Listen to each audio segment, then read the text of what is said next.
Okay, it is now my pleasure to introduce our keynote speaker, Jared Lyon, National President and CEO of Student Veterans of America. Jared was appointed CEO in 2016 and has grown SVA to over 1,600 chapters, representing nearly 600,000 student veterans across all 50 states of the United States and 3 countries as well. He authored the National Veteran Education Success Trafficker, and played a key role in passing the Forever GI Bill, expanding college age for veterans with a $3.4 billion economic impact. A U.S. Navy veteran, Jared served as a submariner and diver, participating in multiple deployments in support of the global war on terrorism. He's also held leadership roles supporting veterans in entrepreneurship, collegiate sports, and policy, and serves on multiple policy advisory boards. He's also been recognized as Grand Marshal of the New York City Veterans Day Parade, a 2018 Presidential Leadership Scholar, and a 2011 SVA National Student Veteran of the Year. Please join me in giving a very, very warm welcome to our friend, Jared Lyon. Thank you so much, Jared. Good morning, everybody. Thanks so much for having me. I feel like as somebody who stands only 5'8", I should get a shorter bio, not a longer one, but that was very kind, and I do appreciate it. So this morning, I hope to have the opportunity to frame a conversation that I think will do a reasonable job of framing for current employers what the future looks like as it pertains to employing the transitioning force. For me, I kind of think a lot about input, throughput, output. And so I've tried to frame my remarks this morning in that context. In an effort to, regardless if you are a large-scale employer, a mid-size employer, or a smaller employer, whether you've got an existing and what you would consider successful employment talent pipeline for transitioning service members and veterans, or if you're just getting one off the ground. Knowing the diversity of today's audience, I wanted to try to paint with as broad a brush as I could in an effort to try to deliver the most value. So basically, the way that I kind of think of the talent pipeline I'm describing is as talent hiding in plain sight. So I don't mean this as a typo, plain sight, as in these are folks who have just recently gotten out of the military. They've taken the uniform off for the first time. They've gone home, and many are enrolled in college right down the street from your hiring sites. Many are still, basically flying all over the country to military bases to recruit. And there certainly is a place for that, going to military bases to recruit the population. But if what you're seeking is non-military retirees who recently transitioned, then base-centric recruiting can miss what I would argue is the higher yield channel that is sitting, honestly, right now in your backyard. I describe this as student veterans who are already working adults, who are in school, and they're ready to start jobs this month. To get there, I'll continue to use that framework that I set up, input, throughput, and output. It's how you see this real pipeline. And what I'm going to try to do along the way is just bust some myths, if you will, or at least what are the common anecdotes or assumptions about the transitioning force. So when we think about input, this is honestly going to be from society into the armed forces. That's how I'm defining input. So it's who's actually entering the military today. First up is sort of taking a look at eligibility. So that is the portion of the US population that is eligible to enlist in the armed forces, and kind of curtailing for us the selectivity of coming into the armed forces. So the military is drawing from a smaller and smaller pool than I think most folks actually realize. Currently, only about 22% of the population of the United States that is of military aged I'm defining that as between the ages of 17 and 41 years old.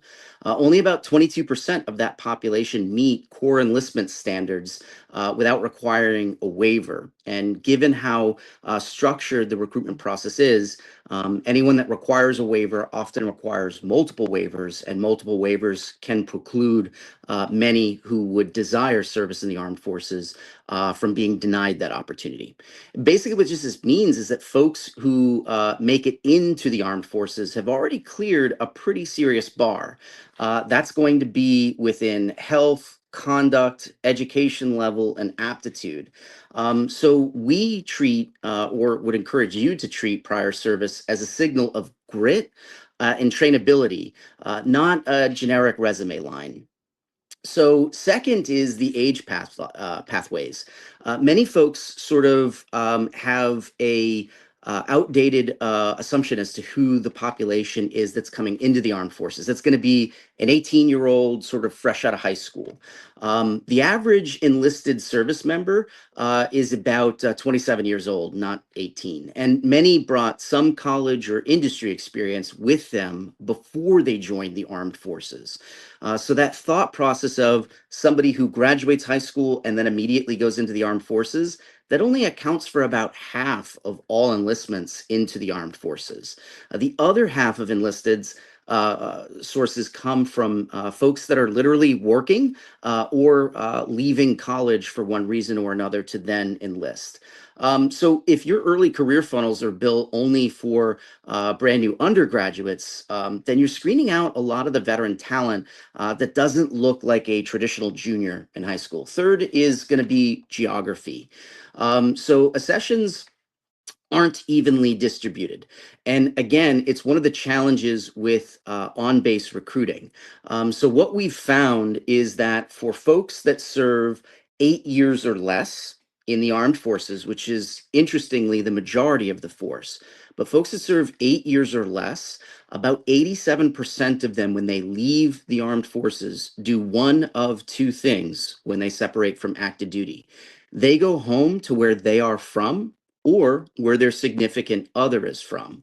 So let that sink in for a second. If you're going to a military base to recruit, you're really narrowing the portion of the population artificially that you can recruit from to about 12 to 13%, which will overrepresent as military retirees. And again, if those are the types of transitioning service members, military retirees, if those are the type of candidates that you're looking to recruit, then base recruitment can be good. But if you're looking, as most are, for the majority of the population, the recently transitioned who served 8 years or less with an honorable discharge, the vast majority of those individuals are going home to where they're from or where their significant other is from. But that can be a huge advantage because most of us, if we are trying to employ the population, aren't exclusively trying to employ veterans that live near a military installation. We're recruiting all over the country, right? And the advantage is that geographically, the recently transitioned force is quite dispersed. So that should influence which campuses and markets that you'd prioritize when looking for talent. And really what that means, and I think that teaching a person to fish is far more valuable. Okay, well, where are veterans? Veterans are going to be, for the most part, overrepresented in the top 10 states that recruitments come from. So new enlistments in the top 10 states are a really good indicator as to where you can find about 87% of the recently transitioned force. Again, those that serve 8 years or less. The fourth is what I want to kind of dispel a myth that exists far too often. I will overgeneralize with military occupation specialty, or MOS, as a uniform version of what somebody did while they were enlisted in the armed forces. But of course, the Air Force, Coast Guard, and Navy call it something different than MOS. But painting with a broad brush, somebody's job when they were in the military doesn't equal destiny. So a lot of folks that enlist in the armed forces, it is true that they have the ability to choose their own job within the armed forces. And that has been true since the initiation of the all-volunteer force in 1974. But gone is, or should be, the assumption that somebody joins the armed forces to learn a skill, to then do that skill when they separate. That does happen a lot more frequently for military retirees. But again, keep in mind that only about 16% of the transitioning force every year will themselves be retirees. The vast majority are going to have served, again, 8 years or less. And what we found is that about 88% of those that serve 8 years or less at the 5 year mark, having taken off the uniform, are doing a job that has little to nothing to do with what they did in the armed forces. So an MOS doesn't necessarily translate as cleanly to the job that you'll do post service. It can give you better understanding of the strengths for their adaptability, learning velocity, and leadership under pressure tactics. But at the end of the day, there isn't a clean, at least when speaking in aggregate, MOS to civilian occupation translatability. So what do you do with this? Honestly, I would encourage you to shift your mindset from find the perfect MOS near a base to skills first recruiting, specifically at community colleges and 4 year universities in your hiring geographies. Don't wait for somebody to graduate, go and recruit them now. Now, sometimes people get a little bit confused when I say recruit current student veterans. But that confusion can really honestly be understood if you think of student veterans as traditional college students. Those individuals who, for the most part, are full time enrolled in an undergraduate program and not working while they're in school. But the interesting thing about student veterans is we are anything but traditional students. We fall into a category that higher ed designates as post traditional or non traditional students. And so, what that means is that most service members that will separate well before retirement will follow this path. They're going to go home to their home of record regions or where their significant other hometown is. And more often than not, they will not be staying near their last duty station. And that's why an on base only strategy underperforms for what we can classify as non retirees. And so your pipeline is local, but it shouldn't necessarily be on base. So on day one, you've got to understand that the population that serves 8 years or less, they do not have a pension. They have no source of income once they have separated from active duty. And many are not yet enrolled in VA healthcare. So having healthcare is a higher concern than you would think. Despite them having eligibility for VA healthcare, the US Department of Veterans Affairs cites that the demographic they have the hardest time and that is least enrolled in the VA for healthcare are those veterans under the age of 45, which are overrepresented in the 8 years or less transitioning force.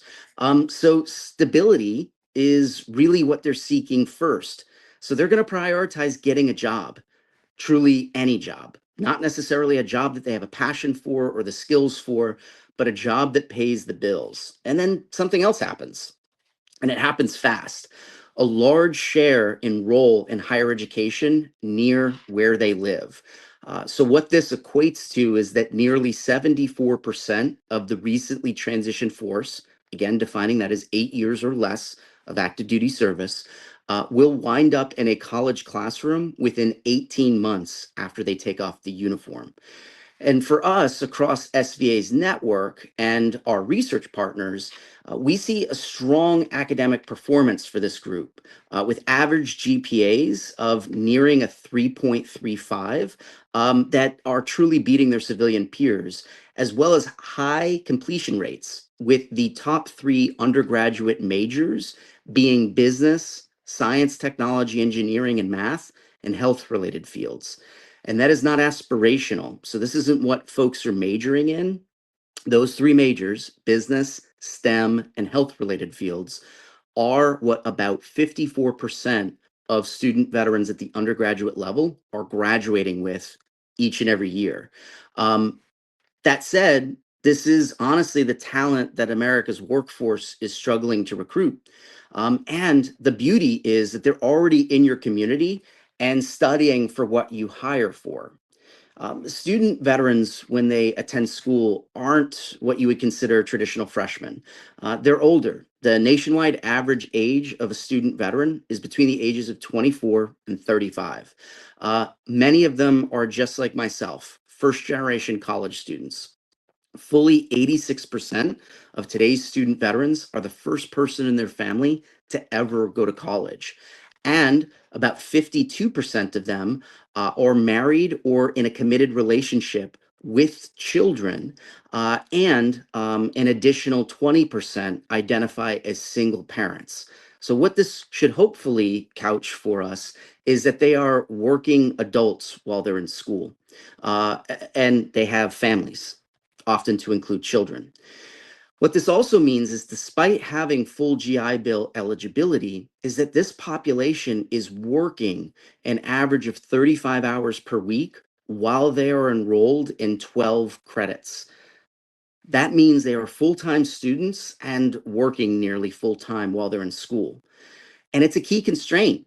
If your entry point requires someone to quit, say, a steady job for a 10 to 12 week internship, you're kind of designing for a student who doesn't look like a student veteran. I'll add an added layer of nuance here. And it's one that I often see that employers miss. That comes down to unemployment benefits. So it is natural and organic to think that the ability to recruit student veterans will be strongly rooted in internships or externships or co-ops. But often, and what our data demonstrate, is that an internship is ideal for a student veteran who is either single or in a relationship, but in both instances does not have children dependents. Now, if you look at the overall portion of the population, that accounts for only about 25% of all student veterans fit that criteria. The lion's share are going to have children and the need to work while they're in school. So the other thing to look at is if we are having talent pipelines that focus only on internships. It doesn't mean get rid of them as much as it doesn't mean not recruit retirees, but you are just narrowing the portion of an already competitive labor force that you have the potential to appeal to. There's a key federal law that I like to highlight in this instance. And that comes down to an eligibility for federal unemployment. So if you are currently a student veteran utilizing the GI Bill to help pay for your education, you are actually ineligible for federal unemployment. Despite the fact that you paid into it, the federal government sees you as a GI Bill recipient as already having added means, and they make you ineligible for federal unemployment. So what that means for many student veterans that secure an internship is they have to quit their full-time employment that is already working well for their education situation to do what many would argue, and I am one of them, is a high value opportunity to do an internship for 10 to 12 weeks. But then they have to return, even if that internship was paid, to their local community where their campus was, and they have to start the job search all over again to try to find temporary employment until they graduate. What this normally is supplemented by is the ability to apply for unemployment insurance. The reality is that if that veteran is receiving the GI Bill, they're ineligible for that unemployment insurance. So many student veterans, despite having eligibility for internships, even those that are paid, will not often seek them out simply because they need to maintain employment while they are students. But this gives us a really great opportunity to hire today and grow for tomorrow. Here's the punchline. The best internship for most student veterans is actually a real job that they can hold while they're in school, ideally mapped to their major field of study. and having a clear conversion path at graduation. So what internships often miss are that even the paid ones will usually require, again, quitting that steady job that we talked about, and hoping to land another one after the internship concludes. This is honestly unattainable for most working parents, specifically those working parents that happen to be student veterans. Add to that the complexity that can happen if that person is not necessarily have left active duty, but might still be in the reserves or serving actively in the guard. They will have the ability to not really schedule around drill weekends necessarily for an internship. So what works better? This is the work while you learn in roles that are not requiring a degree or what are defined as non-degreed roles, but major aligned. So one thing that I like to point out is that the majority of student veterans, though going to school full time with GI Bill utilization, are themselves working. And what jobs are they doing? Nearly 90% of the jobs that student veterans do while they are students are in retail and service industries. Now, there's nothing inherently wrong with those jobs, but the top three majors that they're graduating with are business, STEM, and health related fields. So often, what happens during this prolonged transition from military service through higher education and then seeking a civilian career with a degree is that in the average of 5.5 years that they find themselves to be a student, they have a bizarre gap on their employment history, which is active duty military, a job in retail or service while I was going to school, and then seeking a job as an accountant or a sales professional or fill in the blanks engineer related jobs. So what this happens is that they are preferencing shift flexibility as the default. And credentialing stipends are something that they'll look for more often than not. And a way to combat this is a written conversion plan, where you might consider a policy that helps guarantee an interview once a student veteran who is working in a non-degreed role graduates, guaranteed interview for a degreed role. Why this matters for retention. Student veterans tend to put down roots where they study and where they work. They often have rent or mortgages, kids who are elementary school and their age, and local community ties, be it through volunteering or otherwise. So if you hire them locally while they're students, you're not only helping to reduce the ramp time, but you're also building stickiness into the pipeline that you have. What we know is that today's student veterans are 3 times more likely to stay in the community in which their college is located after graduation than a traditional student. And this sort of makes sense when you understand that they're working adults and their kids and their significant others are ingrained in those communities. But this also is useful to understand is that the data is pretty consistent over the past 15 years, and that is how student veterans can complete their education and perform while they're doing it. So our research demonstrates that student veterans have a 72% success rate compared to civilians who have never served at only 67%. That means that student veterans are 72% more likely to achieve graduation than their civilian counterparts. And when you look at it overall, there's some competitive advantages to recruiting from campuses versus bases. And I would argue that the yield is actually higher when recruiting from a base. So let me be direct. Bases are very valuable for brand presence and for certain programs, especially with military retirees who plan to stay more likely in the community where the base is than those who are transitioning. But for the majority who separate earlier than a 20-year career, the typical pattern is that they are going to go home, not stay near a base. And if you recruit only at bases, you're asking non-retirees to relocate to you, right as they're anchoring their family life somewhere else. That's a high friction funnel with a high fall off rate. versus recruiting from campuses. So the majority of student veterans will actually start their educational journey at community colleges and then transition to 4 years already in your hiring markets. When they are recently transitioned, they're working, they're studying, and we would argue that they're very motivated for employment opportunities beyond opportunities in retail and service. The challenge is that many campus career centers optimize mostly for postgraduate offers and internships. This is also the case for many campus recruiters within corporate America. So they're not necessarily thinking of recruiting students for working student roles. So like on base, you'll need to be a little creative to reach the right people. The difference is yield, though. If you recruit on campuses for jobs you still need to fill now, you will hire more veterans faster and you'll retain them longer than anything else.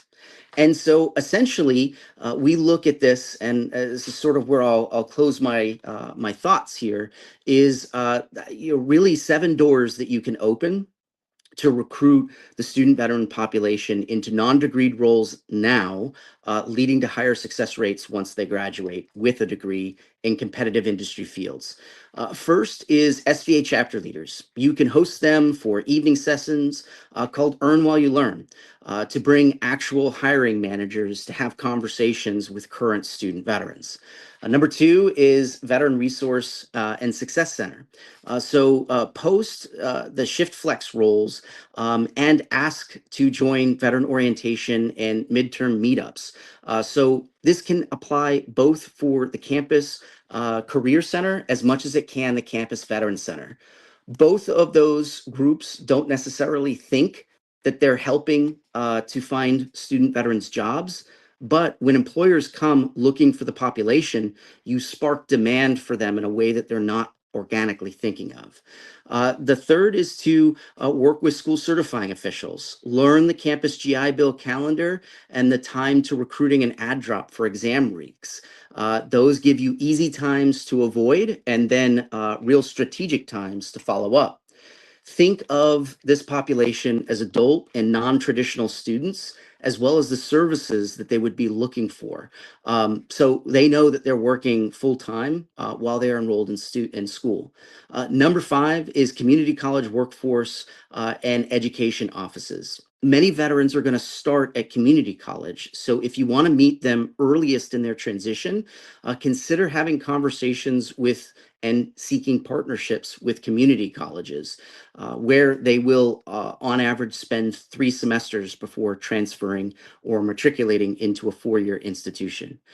Next, number 6 of 7 is to consider faculty and program chairs in major fields of study such as business, health, IT, cyber, logistics, and advanced manufacturing. And you can pitch part-time roles mapped to coursework with those professors. Number 7 is to not overlook Guard and Reserve units on or near your campuses. That population has an even stronger requirement to work full-time while they are enrolled in school and serving in the Guard or Reserve, because many don't have full-time GI Bill eligibility. I was asked to try to go until 11:50, and we are right on time.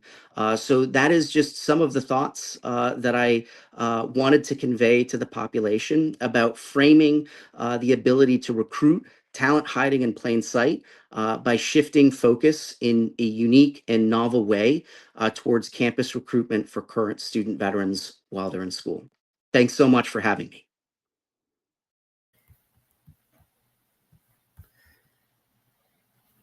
Hi, it's a pleasure to be back here, Jared. Thank you so much. It was really a phenomenal keynote, really rich with data, rich with advice. Truly, you're showing your experience and your vast knowledge. Thank you very much for being here with us. Really appreciate it.